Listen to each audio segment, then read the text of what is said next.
viewers, and welcome to yet another edition of AAU Impact Stories, where we celebrate academic icons who have made a big impact on their environment and in society and in the academic circles.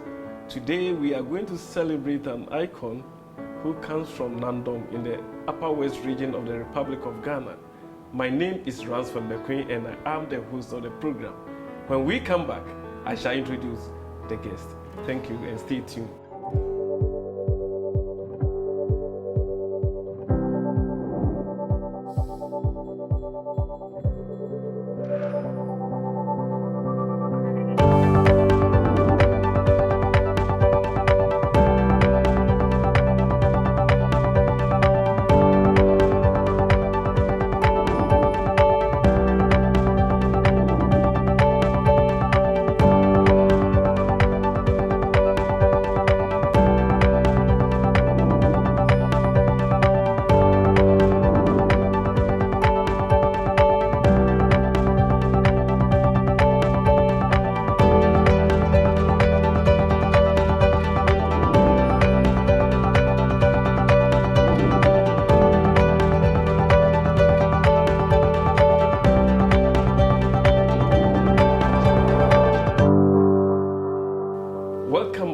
Before we went on the break, I told you that we are celebrating somebody from the Upper West region of the Republic of Ghana.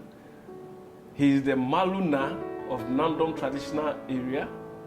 He is at the University of Cape Coast now, but before his current position, he was the Vice Chancellor of the University of Cape Coast from the year 2012 to 2016. It is my pleasure to welcome Professor Domwini Dabire Kuupole. Professor, welcome. Thank you very much. Prof, you are welcome to AAU Impact Stories. Grateful. And this season, our focus is on celebrating academic mentors. Prof, you have done a lot for higher education in Africa. But before we even talk about higher education, we're going to talk about your role as the Malona of Nandom traditional area.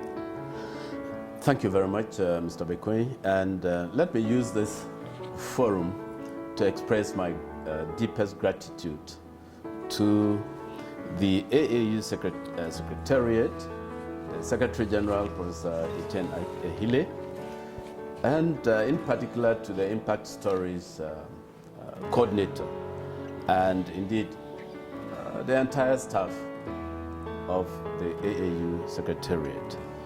Let me also appreciate your viewers, your listeners, and yes, I'm grateful to be identified and to be invited to be part of this program. And for that, I wish to express my profound gratitude. Thank you. Yes, Malona literally translated to social developer, chief. Social Development Chief. Okay. Yes, that is the literal translation into English. Okay. In the Akan sector, it will be in Koswahili. Okay. Yes. So that's the Akan of Ghana.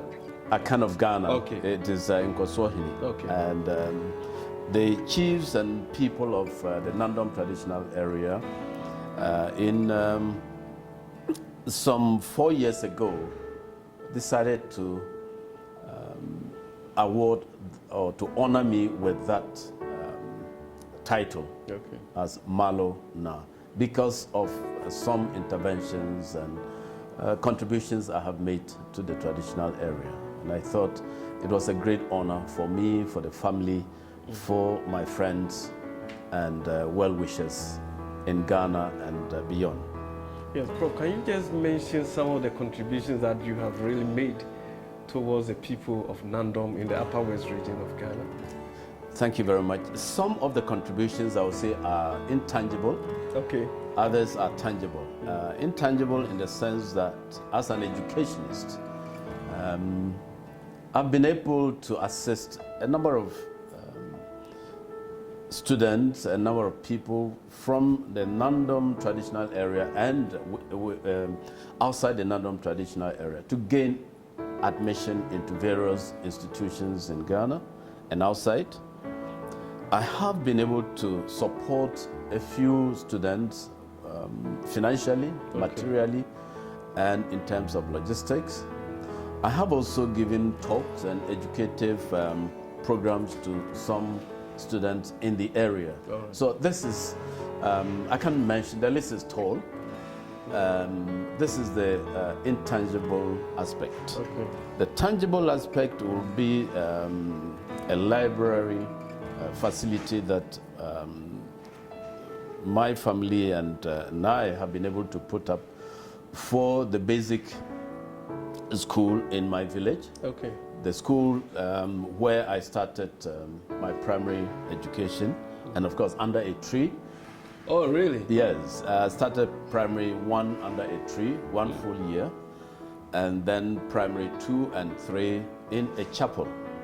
So, and then from P4 to middle school Form 2 in 1 classroom, because we just had 2 classrooms, 2 classroom blocks. Okay. And those of us who were pioneers sat in 1. Those who followed us immediately also sat in 1 until we completed. Okay. But quite recently, thanks to government over the years and thanks to the district assembly, some classroom blocks have been able built. to yes. So I felt I had to give back to community by going to put up a library with ICT section, and I'm still looking for some computers to put on the desks of the ICT section. We have some laptops, but they are not sufficient. So these are some of the things I have been doing. Okay. I've also, through assistance of some benevolent persons, I've been able to supply some books to my former secondary school, that is Nandom Secondary School, and also some used computers. Okay. So, in a nutshell, yes, contributions, some of which are you tangible have really and given some back which to are intangible, society. and that is it. And so, my interest has been to give back the little that I have, or share the little that I have with the community that has made me who and what I am. Okay. In fact, we'll come back to life as a schoolboy and growing up. Yes. But then, let's still focus on the traditional area. Growing up, as a young man, I guess you may have, sat through some, cultural practices and, traditions. And one of them is that you may have danced. So as the Maluna, are you allowed to dance in public? And if you are, we're going to play a lot of music and see how you can take your steps as the Maluna, and I'll follow you so that we will let our viewers know that you are not just an academic, you are also a traditionalist and you know your culture. Well, certainly, let me be very honest. I was born into a traditional African home. And my father, my mother, until they died, remained worshippers of the African traditional religion. One of my junior brothers inherited my father in that practice, yes. But I got christened by middle school Form 1 because I was in a Catholic school, Roman Catholic school. And that is how all those of us who were not bearing Christian names, we were more or less obliged to pick Christian names, and then we got christened. Okay. But that said, the tradition still goes on. I still cherish the Dagara tradition. I still cherish the Dagara music. I still cherish the Dagara dance, even though I'm not that perfect in the dance. Well, you have the Dagara Biwa dance, the song. The song, everything, yes. When they sing, I deeply enjoy that. Okay, yes. We shall play the music and see the steps. Well, we'll try. Okay. Okay, Prof, French is in your blood.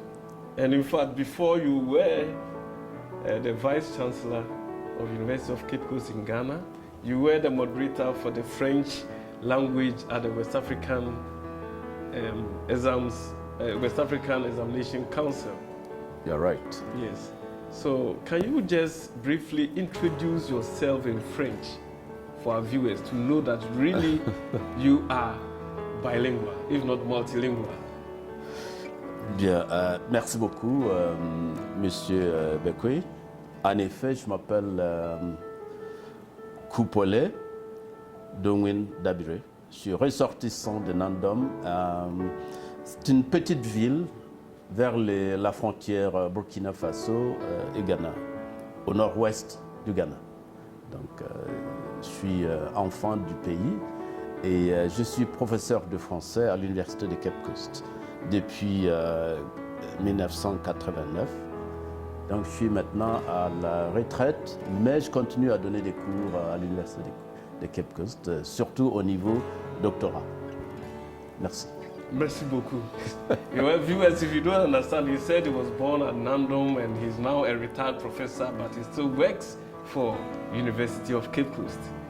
Prof, let's go to your formative years. Yes. Your schooling time. You have just spoken about you being a student and having studied under trees, and then you went to the church to continue, and then from the church, you went to secondary school. So let's pick a few of the things that you did in secondary school. A few of the things I did, very difficult to remember, but I can recollect being actively, since you talked about French, being actively involved in the establishment of the French club in the secondary school. And I served in the first year when we established the club. I served as secretary. Then the following year, I was made president of the club. And until I left sixth form in 1978, I was the president of the French club. And we had a number of activities which I coordinated, including drama. We used to stage plays, especially some of the literature books in French. We would stage plays and go around the region to showcase our drama team. We had visits to Burkina Faso, since it's not too far. We had exchange programs with some secondary schools in Bobo-Dioulasso, which is about 2 hours from Nandom, in Burkina Faso. So we stayed 4 weeks, and their students also came to stay in our school for 4 weeks. And that was how we got interested. I would also say I took an active part in French competitions locally, that is at the zonal level, the regional level. At the time I was in secondary school, we had just 2 regions in the north. We had the upper region and then northern region. So upper region, which now has the upper west and upper east, we competed at the zonal level, and then went to the northern zone. Yes. And so at all the levels, I came top. Wow. Then we came down for the national competitions. These competitions were organized by GAFT, Ghana Association of French Teachers. Yes, and so I participated in these activities. I would say one of the activities I engaged myself in as YCS activities. Those days it was Young Christian Students. YCS. Now YCS. Now they call it Pax Romana or something like that. Prof, why were you so passionate about French? Because you did it even up to the PhD level. Yes. So why not German, or even if not the languages, why not economics or law? But you took French as a passion and as a career. Thank you very much. Interestingly, at the A level, in fact, O level and A level, I did economics, geography, and French and other subjects. At the A level, I had we had three subjects at that time, and I had economics and geography with French. Okay. Indeed, French was the only pure art subject. So at the beginning, I would say I was a social scientist. Okay. But as you said, the French has been in my blood. I don't know, since I discovered it at the secondary school. Was somebody your mentor that you took after? I would say in terms of your career path. And for French, I would say it's the headmaster at that time, Okay. a Dutch Roman Catholic Reverend brother. Okay. You know, the school was established by the Reverend brothers. They called them, I don't know the full name, FIC brothers. FIC brothers. So they established the school, and they conducted their own entrance exams. Okay. You passed the written exam, then you went for interview. You passed the interview, you were admitted. Yes, so that is what happened. And so this man, may his soul rest in peace, was very polyvalent. He could teach everything and anything. Okay. Whether he was teaching properly at that time, but he really created the interest, my interest in French. Okay. In Form 1. Then Form 2, we had a Ghanaian who had just finished the sixth form and who came to take us the French. But I would say that all that with the Burkinabe ex-service people who came, because who visited Nandom and who visited our family. Okay. And I heard them speak. Now, with Hansa, I say they were speaking broken French. You see, Yes. but the French they spoke, I mean, I had never heard anybody speak French around me. But I was beginning to hear something different, and it just attracted me. I just felt passionate about it. I just felt attractive, as if, I mean, let me put it literally, I had fallen in love with a lady the first time. Okay, and yes. that is French. Yes, that is French. Okay, yes. So when you gained admission at the University of Cape Coast, yes, what were the subjects that you were given? Again, very interesting combination. Okay, including French. Yes, okay. French was the main subject. All right. But since I was not going to accept geography, those days they wouldn't accept me to do geography with economics. Okay, the two and then French, didn't match. They didn't match. Okay. The combination was not allowed. Okay. So, and I didn't want to leave French. That was 78, but we went into the university in 79 because of the coups. Okay. So they ended up giving me Greek, and then a subject we used to call Greek and Roman civilization with French. These were two other entirely new subjects for me. So I thought the Greek was the modern Greek, and I was again excited. But my first month of Greek lectures, we were dealing with dead Greek, let me put it that way. We were dealing with old Greek that was never spoken anywhere, and I found that too boring and not interesting, because I was looking for something that would match French and that could take me to places. So, I don't know, the village boy, I don't know where I got the courage.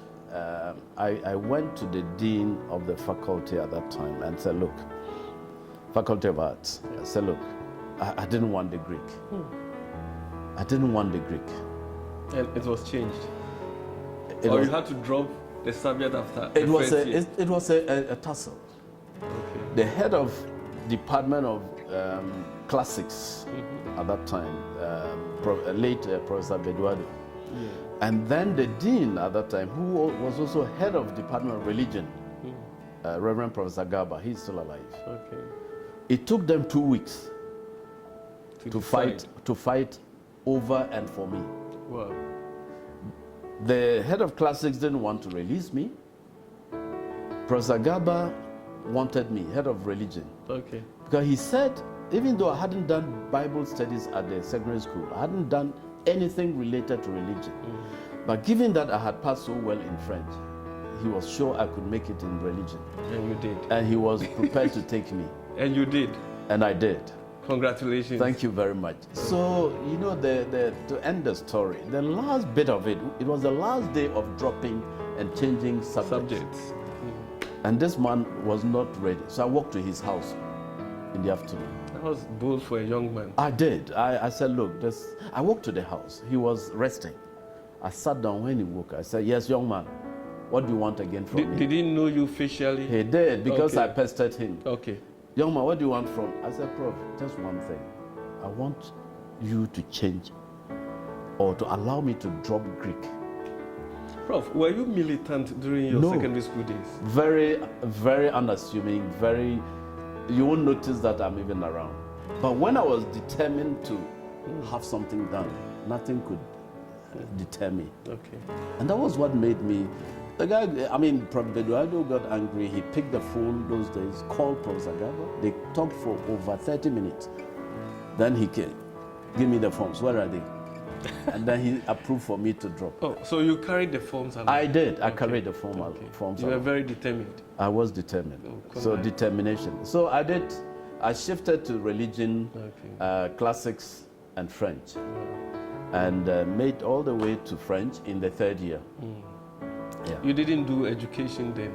We did at that time. We did those who had admission to do BA or science or something, who had BA or BSc. They did the diploma in education. Okay. Those who were given BA, Bachelor of Education, they did diploma in the content area. Okay. So I did a diploma of education for the first 3 years. All right. And then the BA, the content area, for 4 years. Okay. So that is how we. I have 2 certificates now: a certificate, diploma in education, and BA French. Okay. Yes. So that's what we did. Unlike this time, where you have just 1 certificate. Okay. Yes. Then after UCC. Yes. You went to France, where you did your second degree and your PhD. Sure. Can you tell us about life in France, the university that you went, and then, by then the French were kind of practicing the policy of assimilation. So were you assimilated into the French system, whereby, you became a French citizen, or you were discriminated against? I would say, fortunately, the town where I studied was a socialist town, Besançon, socialist town and a student town. Okay. They were used to having foreign students. And it was a very well-known university, l'Université de Franche-Comté. And so I did not get assimilated, I would say no. I did not get discriminated against, but I met very good friends. Okay. Very good friends. Some of whom are, well, one is Christian Guillemino. He was in the phonetics laboratory. Okay. He was in charge of the phonetics laboratory as a technician. Right. And indeed, he is somebody who introduced me to computer or computing. And he literally obliged me to, he gave me a computer and he taught me how to use it. And so eventually I typed my own work, my PhD work, myself, and he helped me to set it up, and I didn't have to go to any. Yes, one is a couple, the Darbon, Jojo and Jean-Pierre. The lady is dead now. But I would say that we had the student group. We were always together. And but I had another family that adopted me. Their son was in the Department of French for National Service in 86. No, 84.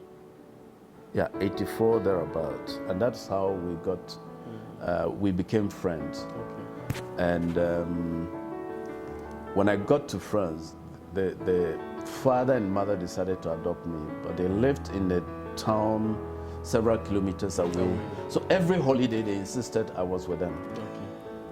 So how long did you stay in France? Did you ever work there? I stayed 3 years, so 6 altogether, because I did the MPhil, 86 to 89, you know, and came down, then 92 to 95, so 3 years. The nature of the scholarship that I was given was such that I couldn't work. You couldn't work? Yes, so and they wouldn't give me any work permit because you needed a work permit. You were not assimilated, that's why. No, you needed a work permit, and I didn't want any permanent resident there. Okay. Yes. The only work I did was at the language center during the long holidays, I think from July to September, where a Ghanaian friend was teaching English, but he was absent, and I had to go and stand in for him. So that was the only work, but nobody would give you a work permit as a student on French government scholarship. So I did not work, but I really had good time. And let me say that never, on the 2 times that I stayed there, never was I stopped by a policeman to ask for my ID. Really? No. For 6 years? For 6 years. I don't know how and why. But your colleagues, some of your colleagues some got checked, yes. You know, I think they would normally, I mean, look at the behavior and then check you. Yes. But I was never checked. You were a well-composed gentleman. I tried. You did, yes. I tried. So when you left France, you came back to the University of Cape Coast. Sure, I did. Where you spent a greater part of your work life. Yes. Can you tell us about your progression at the University of Cape Coast? You came as an assistant lecturer or as a lecturer 1? Yeah, thank you very much. That has been very steady, and I think God works things in a very wonderful way. Okay. Yes, and I would say that when you are not over-ambitious, you are not overzealous, things will come your way naturally. Okay. It is when you are too much in a hurry, at times you run beyond things that are due you. Yes, I started, even before I went for the master's, I started as a research associate. This time they'll call them teaching assistants or whatnot. Yeah. And thanks to one of my mentors in the department, who was then Pro-Vice Chancellor, no, he wasn't Pro-Vice Chancellor, he was Dean of the Faculty of Arts. He managed to get me on the payroll while I went for study leave. Do you remember the name? Oh, Professor Y.S. Boafo. Okay. He served as ambassador to La Côte d'Ivoire under Kuupole. Okay. Yes. He came back and he's at Methodist University College. All right. Yeah, he's still a very good friend. Once in a while I stop to see him. Yes, so when I came back after the Masters in '89, I was interviewed and appointed as lecturer. Okay. Straight away, those days. Late Professor K.B. Dixon was the VC at that time. Then, yes, '92, I was promoted to the rank of senior lecturer. No, 96, yeah, sorry, 96. Okay. Because I went back for study leave, 92, 95. I applied before going on the study leave. But the promotion was withheld until I returned in 95, okay. And they gave it to me in 96. I said, it doesn't matter. Okay. So 2001, I became associate professor, and the final stage in 2007 as a full professor. Okay.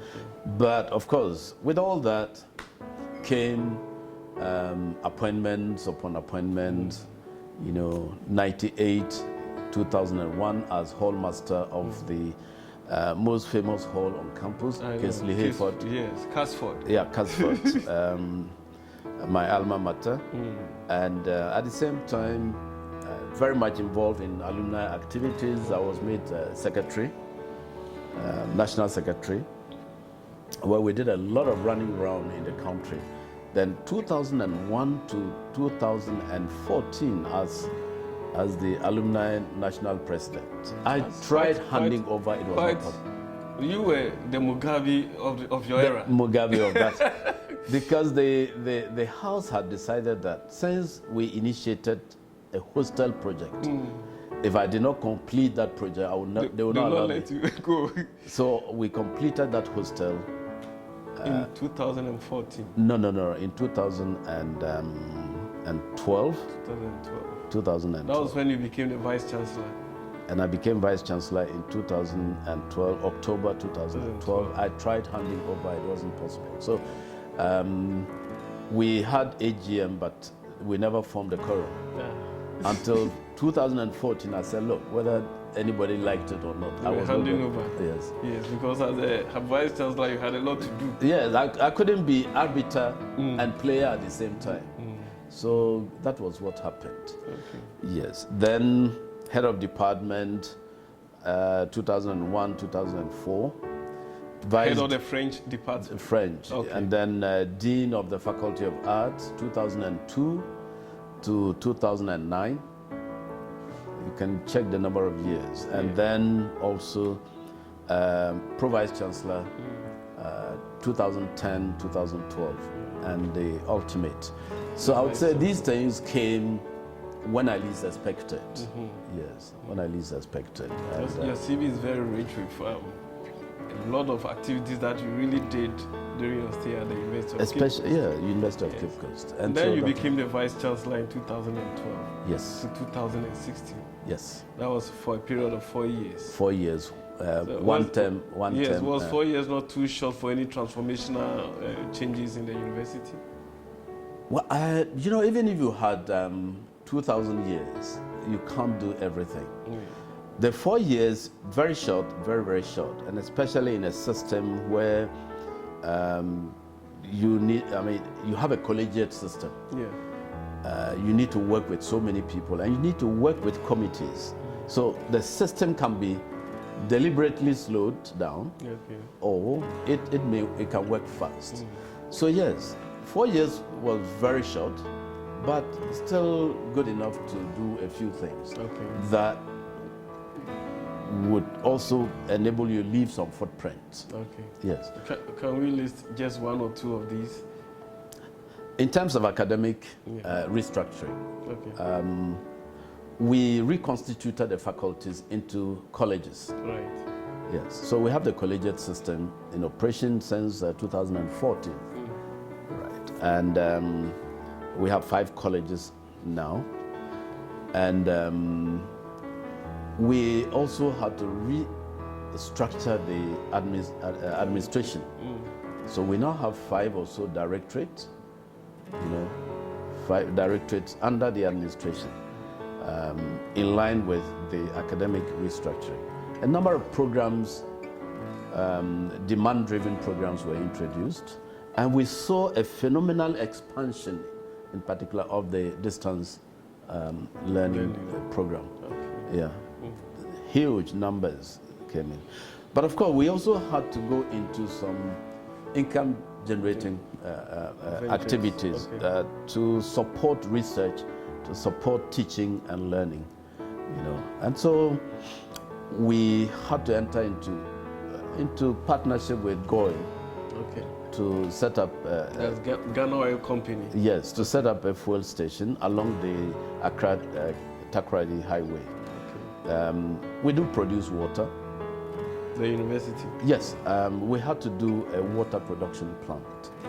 Yes. That's very entrepreneurial. Yes, and because we realized we were buying from Voltaic and other water producers. And interestingly, Ghana Food and Drugs Board or something like that would bring samples of some of these waters to our laboratories. For testing? For testing. When you had the capacity to produce? When we had the capacity. Wow. So one day I called the laboratory, the gentleman, the professor who led the team to test. And I said, but if you have been doing this for these people, why can't we do same? Let's go to them for the certificate. So we also do. And that's how we did. We do detergent. You do? Detergent for cleaning. Okay. Yeah, for cleaning. And so there were so many other activities lined up for commercial purposes, including the meat processing unit, a car washing bay but of course, as you know, I couldn't do all. The drawings were made, cost estimates were done, but I had to leave everything for my successor. And even before I left, we had to buy a 410-acre land outside Cape Coast for research and commercial purposes. Wow. Viewers, it's becoming very, very interesting. We are celebrating Professor Kuupole. We shall go for a very short break, and when we come back, we shall continue the discussion. Botswana Accountancy College is a business school that was set up over 2 decades ago to contribute towards the human capital development in Botswana and beyond. BAC has over 20 years diversified its product portfolio to offer accounting, business, leisure, management, and ICT-related programs at undergraduate and postgraduate levels, as well as consultancy short courses to augment professional skills. In achieving this diversification, the college has partnered with UK-based universities of Derby, Sunderland, and Sheffield Hallam University, as well as professional bodies such as SEMA, Beaker, AAT, ACCA, CIA, Cisco, Microsoft, SAP, ESA, and SIPS to allow our graduates to have a globally recognized qualification and be globally competitive. To learn more about BAC, contact us on 3953-062 in Gaborone or 241-0558 in Francistown, or visit our website on www.bac.ac.bw. Also, you can visit our social media pages on Twitter, Facebook, and Instagram. BAC, celebrating over 20 years of creating business leaders. Welcome back, viewers. Before we went on break, we were celebrating Professor Domwini Kuupole, who was the former Vice Chancellor of University of Cape Coast in Ghana. Professor, welcome back. Thank you very much. Yes, before we went on the break, we were looking at some of the things that you did on campus. Now let me shift the gear a bit. As Vice Chancellor, you were definitely going to have an encounter with external pressures, internal pressures. So how did you cope with pressures from students, from staff who wanted, salary increment, and also the external pressures from the government, from the accreditation board, etc.? How did you cope within a period of 4 years? This is a multi-million-dollar question. Thank you very much. I must admit that it wasn't easy.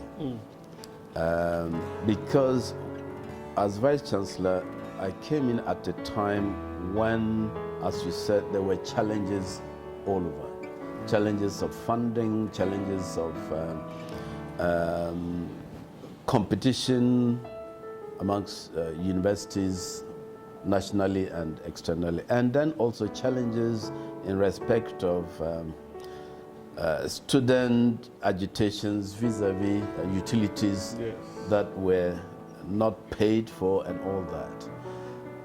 But of course, you needed to remain focused. You needed to take issues one by one as they came, and you needed to consult. So in terms of external challenges, these were beyond your control. So you needed to join forces with other vice chancellors at the VCG level to tackle those issues. And I remember the issue of utilities, where Ghana Water Company cut water on almost every campus, when ECG cut electricity on almost every campus. We had to talk with government. We had to talk with the companies, and so it was an issue of dialoguing, explaining issues, and then also making some effort to settle some of the bills while waiting for government to pick up the bigger check. You use the IGF? Well, we had to resort to the IGF to pay. Because at a point, students had agreed on all campuses, the SRCs had met and even determined how much each student was to pay. But when we met at the national level, NUCS hijacked the whole thing. And that's the National Union of Ghana Students. They hijacked the whole thing, and it became a national issue. And I remember, unfortunately, 2015, I had just assumed the chairmanship of VCG. And finally, we had to meet with government, and the issue was somehow resolved. In terms of further external pressure, you see, you're talking of competition among universities. Yes. You're talking of competition even from universities that are not Ghanaian universities. Yes. That had a presence. Which are present in Ghana. Okay. They are competing. Yes. And you have to now think of some innovative ways as to how to attract students to your university. Yes. So it was a very big challenge. Okay. And that meant we had to look at very innovative ways of teaching, very innovative ways of involving students, or remaining student-centered in the way we did things. And we also had to run programs that were nationally and market-driven. Market-driven, yes. Okay. Nationally, internationally market-driven. Okay. And so we needed to step outside our traditional mandated programs to do some programs that were market-driven, that were demand-driven, and that attracted a lot of people. And so we also had to do a lot of some aggressive marketing of the university outside Ghana. Okay, how did you do that? But we just had to make the Center for International Education draw a comprehensive program. The dean is Professor Rosemont Bohini, that you know very well. She had to draw a very comprehensive program, and with that, we went around West African countries first, and we went to the US and to the UK to look for students. Really? Yes. That was really tedious. Then. We had to invest. You were thinking out of the box. Yes. Okay. Yes, and in most cases, I even said at that time, I told her, look, we have to think without the box. Without a box? Yes, so we just had to invent from ground zero. Yes. And it paid off? It did. Sure. It did. Dealing with internal problems, certainly as a leader, it's not everybody who will like your style of leadership. Yes. It's not everybody who will like you to say no when a request is made, even when you say no smiling. And it's not everybody who would want to fall in line. Yes. People want to do things their own way. But as you said, I had very limited time. Yeah. And I didn't have time for lazy people.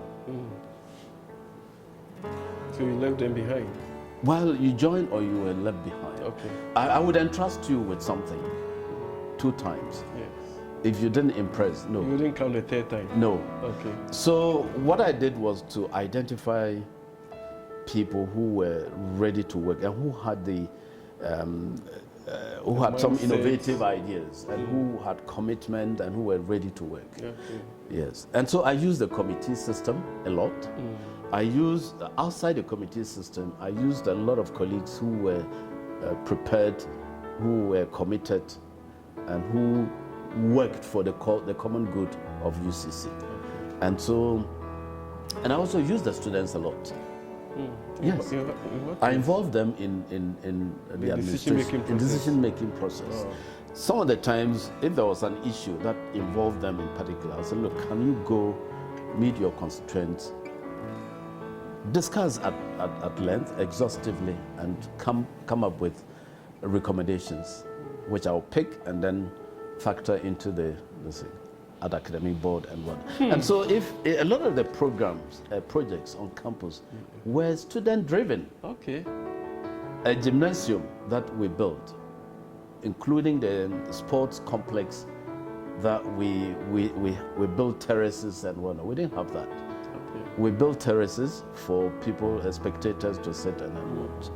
And we've done a very beautiful gymnasium that which no campus has. Wow. Yes.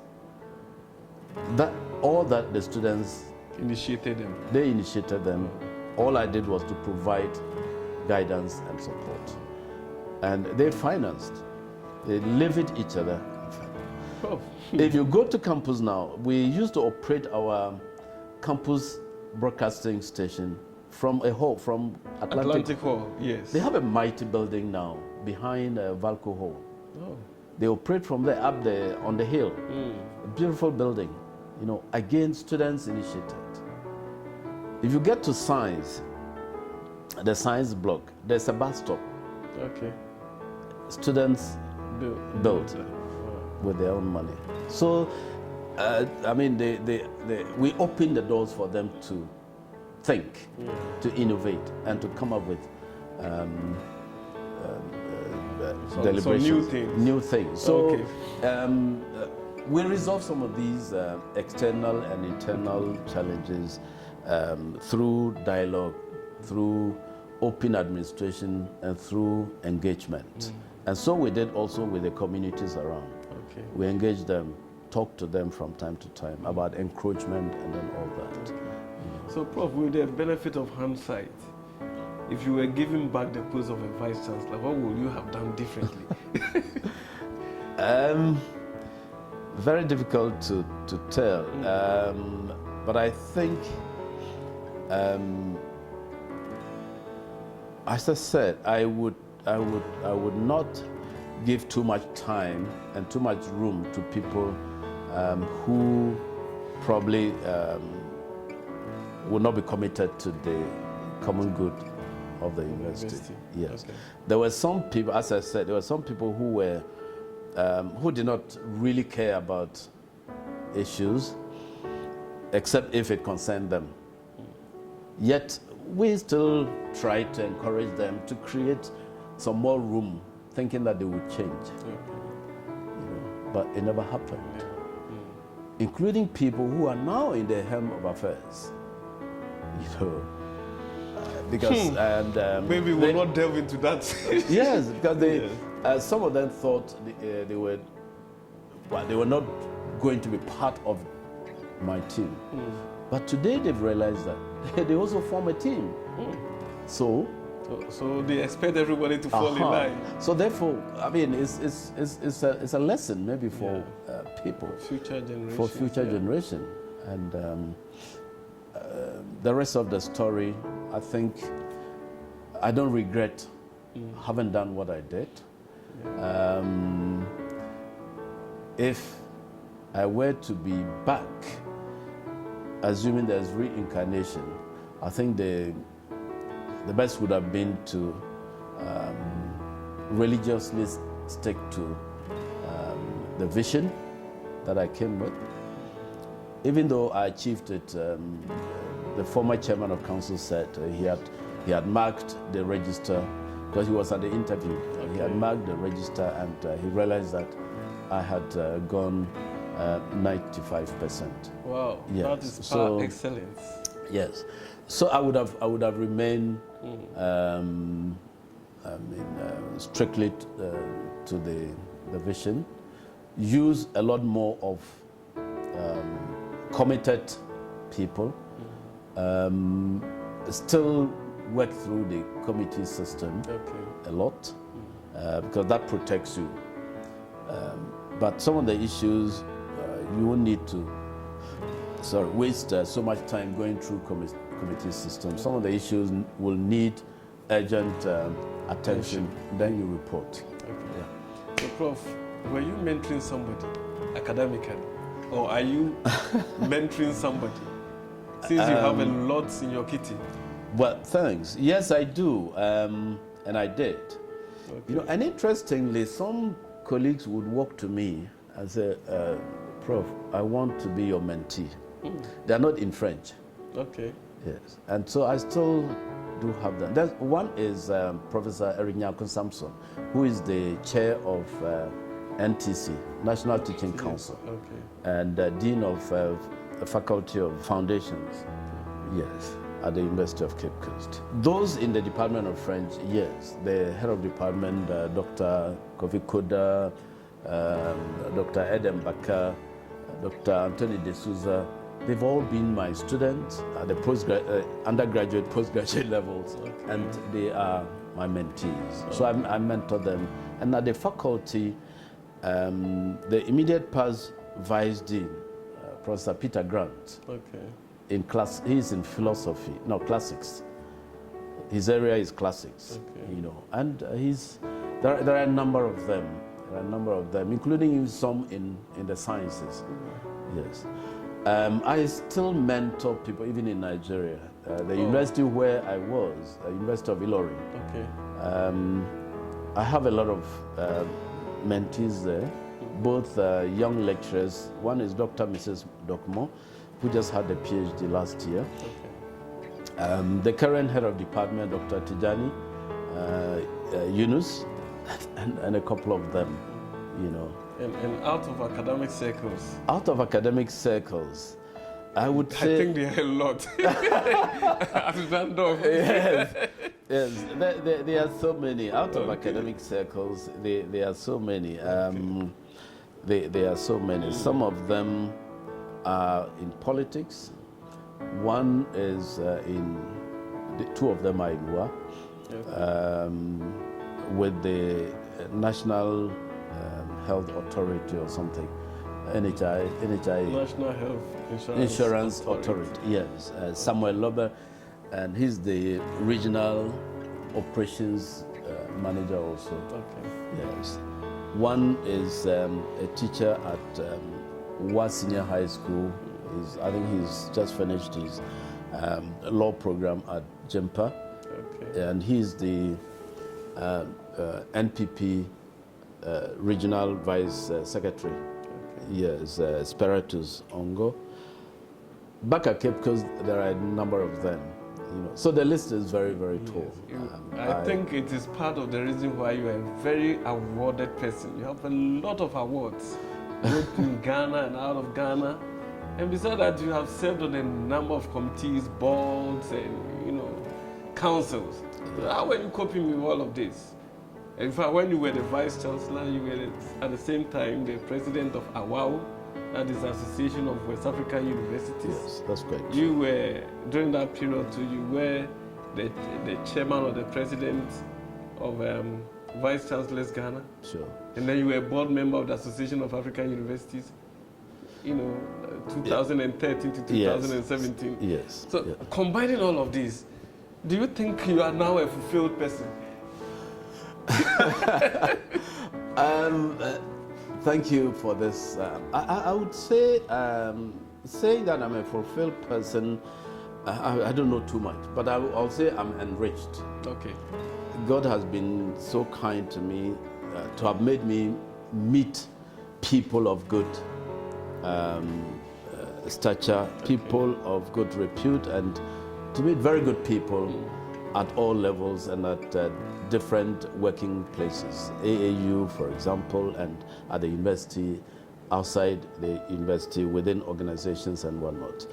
And I would say that all these things, all these activities at the various levels and places were managed through humility and apportioning of time. You know, everything has its time, and you have to be able to apportion time for everything, and you have to be committed to the time, the task, and to whatever you are doing. It demands commitment, motivation, of course some energy, and then some conviction that whatever you are doing, you are not doing it for yourself, but you're doing it for humanity and for society. And that one day there will be some reward. Exactly. Yeah. Even if you don't get any immediate or tangible reward, the fact that people appreciate whatever you have done, it is a form of reward. People talk good about that, and people appreciate whatever you've done. So all these things, all these principles guided me to do what I think I needed to do. But for me, they were within the limits of my energy, my strength, and God was so kind. God has always been kind to you, bro. Yes. In fact, we are wrapping up, but we cannot really let you off unless you tell us about your social life, about your marital life, your children, your grandchildren, your political affiliation, if that is possible, your religious affiliation, your diet, your passion. All of this in about them. These are so many things. Yes, a few words. At a go. Yes. Let me say that I have no political inclinations. Okay. I have no political ambitions. No. I feel that the work I'm doing as an educationist, it is politics enough. Yes. And by way of a joke, my district chief executive, a very good friend, he keeps telling me that, well, I don't like the kind of politics that some of them do, including the Minister for the Interior, who is my very good friend, Ambrose Derry. I don't do that kind of politics, but that I do social development politics. That's right. And I said, yes, that is what I do. So politics as politics, you may consider Partisan, political no. lines, No, I vote, all right. Yes. Afarijan used to vote. Nobody knew his political affiliation. Yes. Yeah. So that one is between me and you and your God. and my God. And your inclinations. That is it. Religious inclination, yes, as I said, from the traditional background into a Christian community, training and whatnot. And my wife and children, they are very staunch Christians, Catholics. So I think I remain committed to my God, the Creator. Just that, unlike other churches or denominations where you can become a pastor or reverend minister, in the Catholic Church, no, I can only become a lay preacher. Okay. That is it, if I decide to commit myself to. The rest of my social life, I would say, I spend my time meeting friends. I spend my time with the family when possible. I go to the village as head of the family since my father died to meet with my brothers, sisters, and cousins and co. So that we keep the family still going, and also to interact with the youth in the area. Yes. When I have some time, I just go and watch friends play tennis. I used to play tennis, but I have going to ask about sporting activity. Yes, I have a knee problem for the past 5-6 years, so I've stopped it. It's my daughter who now plays it, but I just go to still socialize with people I used to play tennis with. And what type of music do you like? Music, I cherish classical, country, and jazz. Wow. These are for people of your age, actually. No, because they make you reflect. Yes. They make you think through life, and they make you see so many things. Yeah, indeed. And they are very soothing and comforting. Yeah, that is what I do. It's been very pleasant talking to Professor Kuupole. They say a very good conversation never ends. And I'm sad to say that we are just going to end this session of Impact Stories, but this is going to be part 1 with our interaction with Professor Kuupole. But Prof, before we go, your very final words to advise people, the young and upcoming youth, on how to live a moral life and how to live an impactful life like you have just done, and you are still continuing to do, so that we can also follow your footsteps. Right. Well, thanks, Mr. Bekoe, on that. It's very difficult to advise people as to what they should do. You can only give your opinion, and you can only give your view or a suggestion based on your own experience. Okay. But by way of advice to my colleagues, the youth and others, I would say that, you know, it is not good to copy blindly what others do. We must first and foremost remain who we are, what we are, and remain focused on what we are doing or what we want to do. Okay. We must have an aim, we must have an ambition, and we must try to make that ambition work without necessarily outstepping the bounds. You know, why am I saying this? We have a lot of things happening in the world, in the country, and very often it is very respectable people who get involved, and it is too late when you are caught and you are put before the law. So the best is just remain who you are, what you are. Be committed to whatever you think you want to do. Little drops will make a mighty ocean. And then we say that little by little or gradually you'll build whatever you want to do.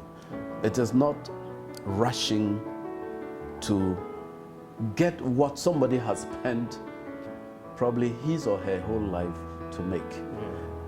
Don't envy that person. You never know how she or he got what you are envious about. Yes. You know, and I used to tell students, if they don't have a vision on this earth, somebody will easily make a mission out of them. And so that is my last. And I'm very grateful to you.